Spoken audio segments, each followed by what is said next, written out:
Video boshlanishidan avval shuni alohida ta'kidlamoqchimiz. Ushbu asar mutlaqo to'qima bo'lib, haqiqiy hayotimizdagi ijtimoiy, siyosiy yoki diniy qarashlarimizga hech qanday aloqasi yo'q. Ushbu loyihadan asosiy maqsadimiz yo'ldagi, uydagi yoki bekorchilikdagi bo'sh vaqtingizni ijtimoiy tarmoqlarda behuda sarflamay, eng sara asarlarimizdan bahramand bo'lishingizga imkon yaratishdir. Marhamat, tomoshani boshlaymiz. Hatto anavi sariq sochli qiz va uning dugonasi ham dahshatda edi. Qo'riqchi biror narsaga zarar yetkazish xavfi borligi sababli majmua ichida urishish taqiqlanganini aytdi va o'qituvchidan nega o'quvchilarni nazorat qilmayotganini so'radi. O'qituvchi Yun Chen tomon yura boshladi. U nafaqat qahramonni haqorat qilgan, balki endi uning avlodiga ham qo'l ko'tarishga jur'at etgandi. Uning fikricha, Yun Chen mutlaqo uyatsiz edi. Muallim qilichini qinidan chiqardi va yigitning diqqati unga qaratildi. Qahramonimiz uzukni ishlatdi va o'qituvchi hujum qilganda uning qilichi parchalab tashlandi. Hamma lol qoldi. Yun Chen kim uyatsiz ekani haqidagi gapni chetga surishni aytdi. U o'qituvchiga adolatli ekanini da'vo qilsa-da, faqat din shuning gapiga quloq solganini aytdi va undan o'sha oilaga yaltoqlanyapsanmi deb so'radi. O'qituvchi bema'ni gaplarni bas qilishni buyurdi. So'ng nigohi yigitning uzugiga tushdi. Garchi u bor kuchini ishlatmagan bo'lsa-da, bu uzuk qanday qilib zarbasini to'sib qolganiga hayron edi. Tanasidan kuchli nur taralib, Yun Chen bu shunchaki oddiy gap ekani, muallimni bunday inson deb o'ylamasligini qo'shib qo'ydi. O'quvchilar hayratda edi. Yun Chen o'qituvchisining zarbasini qaytara olganiga hech kim umuman ishonmasdi. Muallim bu janjalning sababini batafsil surishtirib chiqishga va'da berdi. Ichida esa u Yun Chen bunday kuchli jihozni qayerdan olgani va uning orqasida ham kimdir bor yo'qligi haqida o'ylardi. Yun Chen taqqan yirtqich suyak uzugining chidamliligi allaqachon 37% ga shikastlangandi. Bu afsonaviy sifatga ega bo'lsa ham, atigi 21 darajali xo'jadan olingan oddiy jihoz edi. Demak, uni 35 darajali o'qituvchiga qarshi ishlatish oshirib yuborish edi. Yun Chen jazo sifatida Xiaosi bilan birga o'zlarini zaldan haydab chiqarishlarini so'radi. Bola o'rnidan turib, hayron qolgancha uning ortidan ergashdi. O'quvchilar Yun Chen muallim zarbasini qaytara olganiga ishonmasdi. Bu o'quvchi qo'lidan keladigan ishmi deb o'ylashardi. O'qituvchi boshqalardan Din Shunga shifo afsunini qo'llashni so'radi. Shu payt yigitlar binoni tark etishdi. U xafa edi. Oxirida hech kim tirik qolmagani va Ben soxta qahramon tomonidan allaqachon o'ldirilganiga ishonmasdi. Uning nigohi bolaga qaratildi. Agar hozir biror narsa so'rasa, o'ylab o'tirmasdan javob berishini tushundi. Yo'talib, tarixni unchalik yaxshi bilmasligini aytdi. So'ng o'sha qahramon qanday ishlar qilganini aytib berishini so'radi. Xiaosi asabiylashdi. U aniq eslaydimi yoki yo'q bilmasa-da, qahramon Din Kun Yovuz Yun Chenning fitnasini oldindan bilib qolganini gapirdi. U yordam uchun 3 karra oliy darajali zindon yonida pistirma tayyorlagani va isyon inqirozi shunday hal qilinganini aytdi. Yun Chen hayratda qoldi. U o'z o'tmishini va qanday qilib pistirmaga tushganliklarini eslay boshladi. Xiaosining tushuntirishicha, qahramon Din Kun yoshligidan zindon ofatini hal qilishni orzu qilgan va buning uchun doim qattiq shug'ullangan. Podshoh tomonidan ko'tarilgach, u yillar davomida mamlakat bo'ylab jang qilib, turli joylarni ofatlardan qutqargan. Bunga o'sha mashhur Winterfell shahridagi buyuk halokat misol bo'la oladi. Yun Chen yerga tikilib o'yga toldi. Uning xayoliga murdalar tog'i ustida turgan o'zining o'tmishdagi qiyofasi keldi. Yun Chen g'amgin bo'lib, haykal ushlagan qilich haqida so'radi. Xiaosin bu oqar bulut qilichi ekanini, qahramon uning yordamida xoin Yun Chenni qatl qilganini aytdi. Bu eng yuqori darajali jihoz edi. Yun Chenning ko'zi g'azabdan yondi. Axir ular nafaqat uning shon-shuhratini o'g'irlashgan, hatto qilichini ham tortib olishgandi. U birinchi bo'lib Din Kunni o'ldirishga qaror qildi. Din oilasi qarorgohi tashqarisida yuqori darajali jangchilar qo'riqchilik qilardi. To'satdan ulardan birining nigohi nimagadir tortilib, ko'zlari porladi. U uzoqroqda Yun Chen va Xiaosinning ko'chaga kirganini ko'rdi. Ularni shunchaki o'tib ketyapti deb o'ylab, sira e'tibor bermaslikka qaror qildi. Uning o'ta xushyorligini sezgan Yun Chen esa, bu odam kuzatuvchi qobiliyatiga ega bo'lgan sargardonmikin, deya ichida o'ylab qoldi. Xiaosin Yun Chenga shunchaki ketishni maslahat berdi. U qo'riqchilar juda ko'pligini, hatto yashirincha kirishgan taqdirda ham Din Shun qaytib kelishi bilan ishlar chatoq bo'lishini aytdi.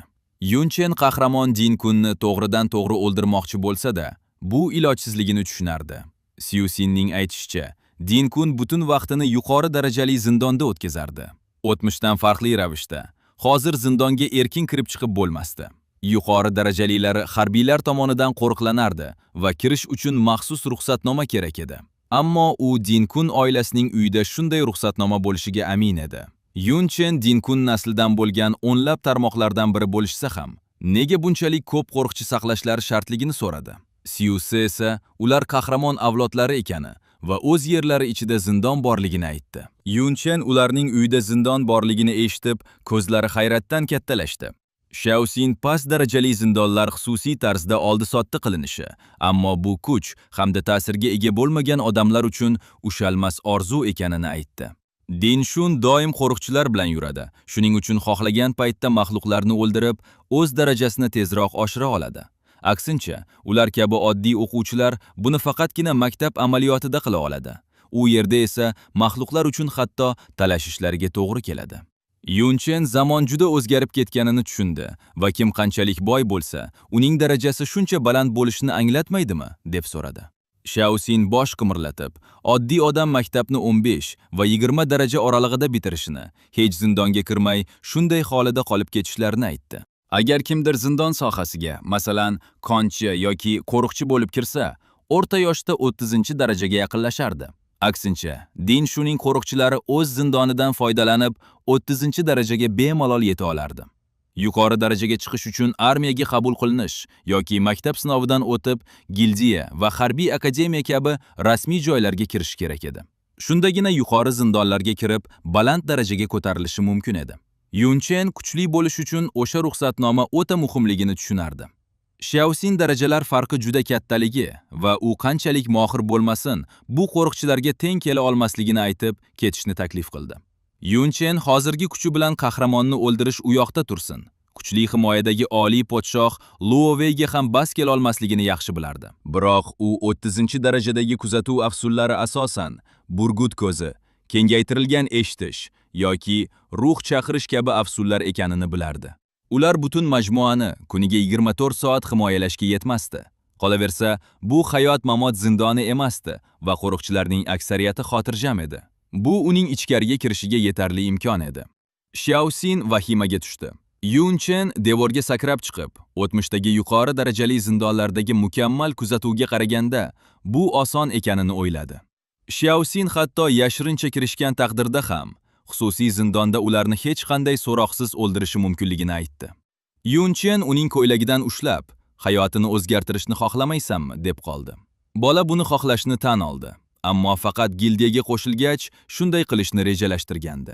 Yun Chen undan qandaydir gildiya xoin Shaoenning evarasi bo'lgan Shaoxinning hayotini rostdan ham o'zgartira olishiga ishonasanmi, deb so'radi. Shaoxinning ko'zlari qayg'uga to'ldi. Yun Chen uni devorga tortdi va taqdir faqat hozirgi vaqtda o'zgarishini, o'zi ham ishonmagan narsaga umid bog'lash yaramasligini aytdi. U ko'z oldidagi zindonni o'tkazib yubormasdi. Ergashishni uning o'z ixtiyoriga qo'ydi. Shaoxin terlay boshladi. Qahramon esa avlod ham ajdodi kabi tanlov qilarmikin deb o'yladi. Shaoxin o'rnidan turdi. Uning o'limga ketishiga jim qarab tura olmasdi. Yun Chen ovoz chiqarmaslikni tayinlab, bu yerda chaqiriq turidagi kuzatuv afsunlarining izi umuman yo'qligini tushuntirdi. Shunday ekan, ovoz chiqarmay, qo'riqchilarning ko'ziga tushmay fursatni poylasalar, osongina ichkariga kirishlari mumkin edi. Yun Chen Shaoxinni tortib, o'z rejasi asosida Din oilasi hovlisiga kirdi. Shaoxinning diqqati yer ostidagi o'sha zindonga to'liq qaratildi. Ular zindonga kirishdi. U yerda 6 va 8 darajali ikkita maxluqni ko'rishdi. Yun Chen daraja oldingisidan biroz baland, ammo soni ko'p emasligini aytdi. Ehtimol, Din Shun oilasi ularni muntazam qirib turardi. U bu yerda atigi ikkita maxluq borligini aytib, darhol borib kuchini sinashni so'radi. Shaoxin qattiq qo'rqib ketdi. Ularni sira yenga olmasligini aytib rad etdi. Yun Chen oxiri uni majburlab bu jangga kiritdi. Maxluqlar tez hujumga o'tdi. U himoyalanish uchun darhol qalqonini chaqirdi. Yun Chen uning g'alaba qozonishiga ishonayotganiga u hali ham ishona olmasdi. Shaoxin asabiylashib, bu yerga umuman kelmaslik kerak ekanligini chuqur tushunib yetdi. Endi u uyga ketishni xohlardi. Yun Chen unga qarshi hujum qilishni maslahat berdi. Ammo Shaoxin bunga qanday imkon topishini so'radi. Yun Chen kuzatib turgani va yomon ish bo'lmasligiga ishontirdi. Xiaoxin unga ishonib, qalqoni yordamida hujumga o'tdi.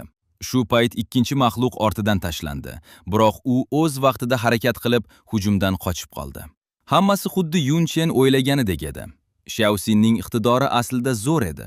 Muammo shundaki, u qo'rqoq va tez vahimaga tushardi. Shu sabab faqat himoyalanishga botinardi. Biroq uning fazoviy joylashuvini his qilishi favqulodda aniq edi. Agar sizlarga ushbu manga yoqqan bo'lsa, bizni qo'llab-quvvatlash uchun videoga like bosib, izohlarda fikringizni qoldiring. Ha, aytgancha, ushbu manganing yana ham ko'proq qismlarini ko'rishni istasangiz, Telegramdagi VIP kanalimizga qo'shilishingiz mumkin. Buning uchun shunchaki Telegram orqali Manga Dunyo adminga yozing. Shuning uchun u doimo xavfli vaziyatda turganga o'xshasa-da, ko'p kuchni yo'qotmasdi. Xiaoxin maxluqqa hujum qildi, lekin uning qalqoni parchalanib ketdi.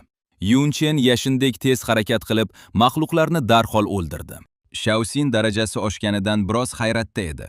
U 7-darajaga chiqqandi. Yun Chen tajriba ochkolari hissaga qarab taqsimlanishi, agar u maxluqni chalg'itmasa, o'zi o'ldirganda ham ko'p tajriba ola olmasligini aytdi. Yun Chen oyoq suyagidagi to'plangan nafratdan hosil bo'lgan hujum kuchini 62 ga, ruhiy hujumni 11 ga oshiradigan yarim o'yli suyak tig'ini ushlab olgandi. Yun Chen Xiaoxinning harakatlari o'ta chaqqonligini ko'rib, xususiyat ochkolarini qanday taqsimlashni so'radi.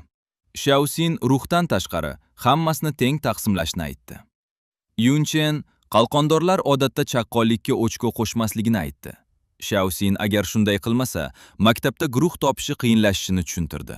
Hech kim sekin yuradigan qalqondorni kutgisi kelmasdi. U yetib kelgunicha boshqalar hamma maxluqlarni olib bo'lardi. Yun Chen xo'rsinib, kelajakni uzoqroq o'ylab harakat qilish kerakligini aytdi.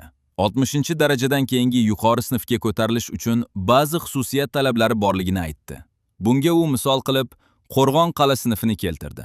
U 60 chidamlilik va 90 himoya ochkosini talab qilardi. Ochkolarni duch kelgan joyga qo'shib bo'lmasdi. Xiaoxin oddiy odam hayotida erishadigan eng baland daraja 40 ekanini aytib, S daraja bo'lgan 60-darajani umuman qanday qilib orzu qilish mumkinligiga hayron edi. Yun Chen jilmayib qo'lini uning yelkasiga qo'ydi. Endi bemalol S daraja yoki undan balandrog'i haqida o'ylayverish mumkinligini uqtirdi. Shunday ekan, o'zining sinfini oshirishni ham tezroq rejalashi zarur edi. Tabiblik sinfi faqat ko'zgu dunyosi deb nomlangan yashirin afsun sababligini tiklangandi. Agar kutilmagan holat yuz bermasa, ehtimol u boshqa sinfga o'tardi. U hayratlanarli narsani anglab shokka tushdi. Uning ko'zgu dunyosi afsuni darajasini oshirish mumkin edi. Din oilasining xususiy zindonida Yun Chen maxluqlar bilan hayratlanarli tezlikda jang qilardi. Makkor tig' afsuni uning hujumini kuchaytirdi, biroq u 17-darajali ochko zombi iblisiga zarba berganida o'z nihoyasiga yetdi. Hali tirik bo'lgan maxluq uning kuchi bilan birga uzoq janglardagi cheklovini ham ko'rsatib qo'ydi. Yun Chenning ma'nasi va chidamliligi kam qolgandi. Maxluq o'ldi. Bu esa uning tanasi uzoq davom etadigan janglarga dosh bera olmasligini tasdiqladi. Jang kattagina mukofot keltirdi. Yun Chen 2 daraja olib 17-darajaga yetdi. Salomatligi, ma'nasi va ochkolari tezda o'sdi. U zombidan ruhni oldi. Bu uning ko'zgu dunyosiga 2000 tajriba ochkosi berib, uni oshirish mumkinligini tasdiqladi. Jangdan so'ng Yun Chen narsalarni yig'ib oldi. Darajalar hamda tajribadan juda mamnun edi. To'satdan xavfni sezib, u yuqoriga chiqdi va Din oilasi qo'riqchilari ko'p aylanayotganini ko'rdi. Yangi jihozlar bilan 8-darajaga chiqqan Xiaoxin asabiylashib, to'xtashni aytdi. U maxluqlar kamaygani va qo'riqchilar xushyorligini ko'rib, bu xavfli ekanini, ularni topishganmikin deb o'yladi. Yun Chen rozi bo'ldi. Hozir jang qilish qiyin bo'lardi. Qo'riqchilarni kuzatish va tig'ni ehtiyot bo'lib ishlatish kerak edi. Kuchi va xavfsizlik kuchaygani hisobiga xavf yuqori edi. Yun Chen yangi g'isht afsuni kitobiga qaradi. Ko'zgu dunyosi orqali aylanganda u boshliq usuliga aylanib, mayda jismlarni nomoddiy qiladi. U hamma teskari afsunlar jang uchun emasligini tushundi. Ba'zilarning jangovar bo'lmagan foydasi bor edi. Yun Chen ko'zgu dunyosini tekshirdi. Darajasini oshirish uchun 30% tajriba kerak edi. Qoyada turib, boshlang'ich darajada ham teskari xususiyat bergan ajoyib kuch haqida o'yladi. Darajasi oshganda qanchalik kuchli bo'lishini o'ylab, qat'iyati ortdi. Ko'zlari chaqnab, Yun Chen yangi reja tuzdi. Bu zindon maxluqlari orqali ko'zgu dunyosi uchun noyob tajriba berardi. U xo'jayinni o'ldirish afsunni ikkinchi darajaga ko'tarishni tushundi. Xavfga qaramay, buni boy berib bo'lmasdi. Ular g'orda toshlar ortiga yashirinib, jim harakatlanishdi. Qo'riqchilar esa kuzatuv afsunidan tez-tez foydalanib, ularning holatini biroz xavf ostiga qo'yardi. Yun Chen ehtiyotkorona oldinga qarab, o'zining nishonini ko'rdi. Zina tepasidagi taxtda qalin binafsharang zanjirlar bilan bog'langan ulkan qorong'i soya o'tirardi. Uni ko'plab qo'riqchilar himoya qilardi. Bu zindon xo'jayini edi. Xiaosin yashiringan joyidan turib, zindon xo'jayinining shunday boshqarilishini ko'rib, shokka tushdi. Yun Chen bunga hayratlanmadi. U maktabdagi xo'jayin ham shunday qo'riqlanishini, bu kuchli guruhlar uchun odatiy hol ekanini aytdi. Yun Chen atrofni kuzatib, zinalarda jim turgan qo'riqchilarni ko'rdi. U xo'jayinni bog'lab turgan porlovchi binafsharang zanjirlarga qarab, ular kuchli to'siq ekanini tushundi. U bu vaziyatni jimgina tahlil qildi. Shuncha, qo'riqchi borida to'g'ridan to'g'ri hujum qilish, o'z joniga qasd qilish bilan teng edi. Yun Chen xo'jayinni shuncha qo'riqchi o'rtasida o'ldira olmasligini bilsa-da, qulay bir imkoniyatni ko'rdi. Bir qo'riqchi yolg'iz uzoqlashdi. Yun Chen ularni birma-bir yo'q qilishga qaror qildi. U yuzini yopib, hujumni 150% oshiradigan makkortiq afsuni bilan unga pistirmadan tashlandi. Hujum o'ta ajoyib ishladi. Qo'riqchi darhol yaralanib yerga quladi. Xiaosin buni ko'rib turdi. Yun Chen sovuq vajohatda uning tepasida turib, ma'lumot berishni buyurdi. Dahshatga tushgan qo'riqchi jonini saqlashni yolvordi, istalgan ma'lumotni berishini va Din oilasi u uchun o'lishga arzirli pul to'lamasligini aytdi. Yun Chen buni asosiy maqsadi haqida so'rash uchun yaxshi imkoniyat deb bildi. U qahramon zindon ruxsatnomasini so'raganda, qo'riqchi hayratda qoldi. U tezda xo'jayin xonasida ular ko'pligini, kamyob emasligini aytdi. Noto'g'ri tushungan qo'riqchi uni qahramonning qattiq muxlisi deb o'yladi. Yun Chen jimligidan qo'rqqan qo'riqchi haqiqatni aytayotganiga qasam ichdi va qari xo'jayini ruxsatnomani ko'p olib turishini ko'rganini aytdi. U ruxsatnomalar vaqtinchalik ekanini, ichkarida tanishsiz tez qo'lga tushishlarini uqtirdi. Yun Chen bundan aslo xavotirlanmadi. Qo'riqchini yoqasidan tutib, unga qayg'urmaslikni aytdi. Sovuq nigohla undan xaltasidagini to'kishni buyurdi. Bu uni tunash va o'rniga o'tib olish rejasini ko'rsatardi. Din oilasi hovlisida Yun Chen so'roq qilishni davom ettirdi. Uni yoqasidan ushlagan Yun Chen faqatgina oddiy afsun kitobini ko'rib xafa bo'ldi. Qo'rqqan qo'riqchi bori shu ekaniga qasam ichib, Din oilasi zindondagi qimmat narsalarni ichkarida saqlashini, ularga qoldiq qolishni tushuntirdi. Agar sizlarga ushbu manga yoqqan bo'lsa, bizni qo'llab-quvvatlash uchun videoga like bosib, izohlarda fikringizni qoldiring. Ha, aytgancha, ushbu manganing yana ham ko'proq qismlarini ko'rishni istasangiz, Telegramdagi VIP kanalimizga qo'shilishingiz mumkin. Buning uchun shunchaki Telegram orqali Manga Dunyo adminga yozing. Yun Chen shifo topgach, vaqtinchalik himoya beruvchi quyosh nuri afsunini o'rgandi. U ko'zgu dunyosi bilan uni oy inoyatiga aylantirdi. Bu shifo topgach, hujumni kuchaytiruvchi kuchli afsun edi. U bu afsun ham ruxsatnomalar kabi ichkarida ekanini qayd etdi. Qo'riqchi hashamatli Din ichki qarorgohiga qarab, o'zidek tashqi qo'riqchilar chaqiriqsiz umuman kira olmasligini uqtirdi. Uning aytishicha, xavfsizlik zo'r bo'lib, Din shundan tashqari barcha 50-darajadan yuqori va eng yaxshi jihozga ega edi. Tashqi qo'riqchilarga ehtiyoj yo'q edi. Yun Chen qo'riqchini yaqinroq tortib, ruxsatnoma ichkaridami deb so'rardi. Qo'rqqan qo'riqchi buni tasdiqlab, u yerda 42-darajali oila boshlig'i borligini aytibdi. Bu u yengolmaydigan raqib edi. U oila kuchini hozirgi va ikkinchi boshliq, 42, 3-boshliq, 52-daraja ekanini bitta ham qoldirmay batafsil aytib berdi. Va qari xo'jayin 57-daraja edi. U kuchli a'zolar qaytsa, kirish imkonsizligini ogohlantirdi. Ma'lumot olgach, Yun Chen qo'riqchini hushidan ketkazdi. U Xiaosinga qo'riqchi zirhini kiydirdi va ishorasini kutishni aytdi. Oila boshlig'i ichkarida bo'lgani uchun, u to'g'ridan to'g'ri to'qnashish o'rniga tashqariga jalb qilishni rejaladi. Zindonga qaytib, u xo'jayinni kuzatdi. Din oilasi xo'jayinni tirik saqlab, maxsus makon yaratish uchun yuqori darajali zanjirlardan foydalanishni tushundi. U qo'riqlash oson zanjirlarga tayangan xavfsizlik tizimidan qulay foydalanish mumkinligini bilardi. Bu katta kamchilik edi. Qo'riqchilar hech kim qulfni yecha olmaydi deb doim xotirjam edi. Ammo ular qulfni yechishni biladigan Yun Chen haqida umuman bilishmasdi. U jimgina kelibgina bitta qulfni osongina yechdi. Zanjirlar uzildi va g'azabga to'lgan xo'jayin qutulib ketdi. Ulkan maxluq vahshiylashganda qo'riqchilar vahimaga tushdi. Bu tartibsizlik 42-darajali oila boshlig'ini ichkaridan chalg'itib olib chiqish uchun Yun Chenga aynan kerak bo'lgan oddiy usul edi. Reja zo'r ishladi. Qo'riqlanmayotgan ichkaridan shoshilib chiqqan oila boshlig'i zindonni darhol kuchaytirishga buyruq berganda signallar yangradi. U qo'riqchilari bilan vaziyatni hal qilishga shoshilganda, Yun Chen xo'jayinni bog'lagan kuchli 60-darajali jangovar zanjirlarni oldi. Tepib turgan yuqori darajali jihozni qo'lida ushlagancha, Yun Chen rejasi ishlaganini tushundi. Oila boshlig'i va elita qo'riqchilari bandligida u hamda Xiao Xin bemalol ichkariga kirishi mumkin edi. Uning rejasi ishlaganda asosiy darvozaga yangi odamlar keldi. Xizmatkorlar 42-darajali ikkinchi boshliq Din Hao va hashamatli mashinada qaytgan o'g'li Din Shuni kutib olishdi. Din Hao o'g'lining Yun Chen bilan bo'lgan mag'lubiyatini kichik xato deb atadi. Lekin Din Shu otasini kutib olish uchun kelmaganini aytdi. Din Hao Yunsha ismli xonim uchun eshikni ochdi. Mashinadan ikki qiz, bir sariq sochli va qora sochli dugonasi tushdi. Zindon tartibsizligidan qaytgan boshliq zinapoya tepasida jilmayib turardi. To'satdan uning jilmayishi g'oyib bo'lib, o'rnini g'azab egalladi. U yo'lida ta'zim qilib turgan xizmatkorni tepib yubordi. Xizmatkor yerda yotganida g'azablangan boshliq Din Hao, Din Shu va mehmonlarga qarab tez yura boshladi. U juda g'azablangan edi. Din Hao boshliqning g'azabini ko'rib, nima bo'layotganini darhol tushunib yetdi. Boshliq esa to'g'ri ularning oldiga shiddat bilan kelardi. O'rmonda qo'riqchi kiyimida turgan Xiao Xin uyda sodir bo'layotgan voqealarni kuzatdi.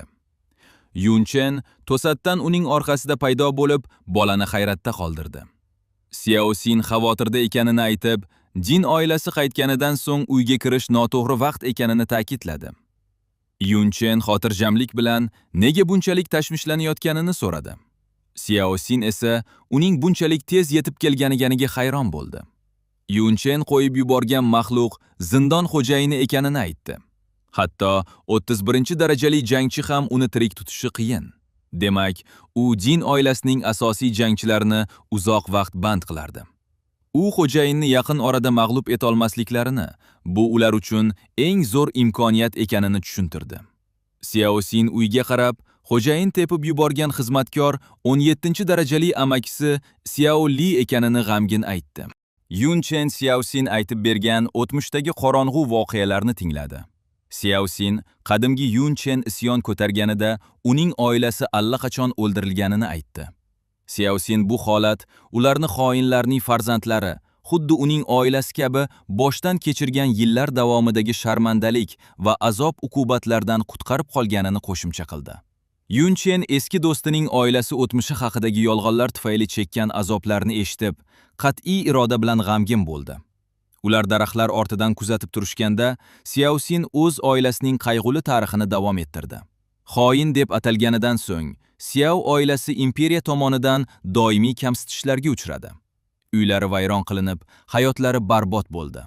Qahramon deb atalgan Din Kun yashirin buyruqlari ostida tirik qolgan Xiao a'zolari doimiy xo'rlik va azobga duchor bo'ldi.